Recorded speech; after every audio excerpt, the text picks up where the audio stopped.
মালিককে টাকা দিই নাই বইলা আমার পাও থেকে এক টুকরা মাংস নিয়ে গেছে। এই দেখ। ভাই আসসালামু আলাইকুম।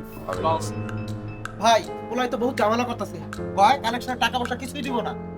কিরে কালেকশনের টাকা দিবি না কে? আমার কাছে কোনো টাকা নাই, আমার সাইডে দেন, আমি কিছু করি নাই। কিছু করিস নাই ঠিক, কিন্তু আমার এলাকায় ভিক্ষা করছিস তো নাকি? আমার ভাগেরটা আমার বুঝাই দিবি না? সত্যি ভাই আমার কাছে কোনো টাকা নাই, আমার খিদা লাগছিল আমি ভাত খেয়ে ফেলছি। তোর খিদা লাগছিল তুই ভাত খায় ফেলাইছস, আমার খিদা মিটাইবো কিরা? তোর মায়?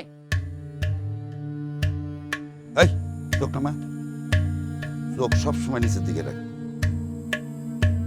তো ভিক্ষা করার কপাল নিয়ে আইছস, এই শামসুল লাইগা সারা জীবন মানুষের কাছে হাত পাততে হইব। আল্লাহর দোয়া লাগে ভাই, সাইডে দেন ভাই, আর হইব না ভাই, সাইডে দেন ভাই, আল্লাহর দোয়া লাগে ভাই।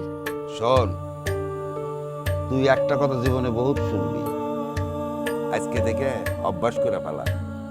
আর হইব না ভাই, সাইডে দেন ভাই, ভাই পর থেকে টাকা দেব ভাই, আল্লাহর দোয়া লাগে ভাই, সাইডে দেন। মাফ কর। ওই উঠা।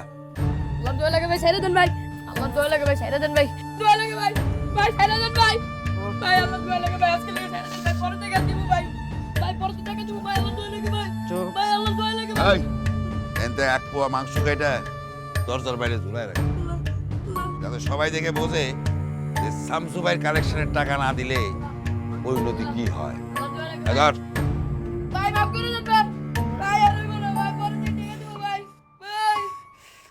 মালিককে টাকা দিই নাই বইলা আমার পাও থেকে এক টুকরা মাংস নিয়ে গেছে। এই দেখ।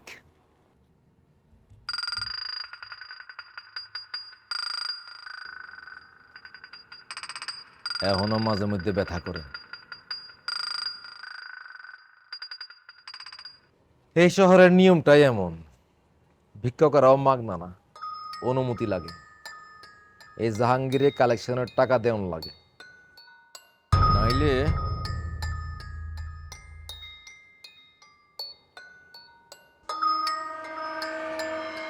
ভয় পাইছিস। কিন্তু শামসু ভাই এখন আর নাই রে।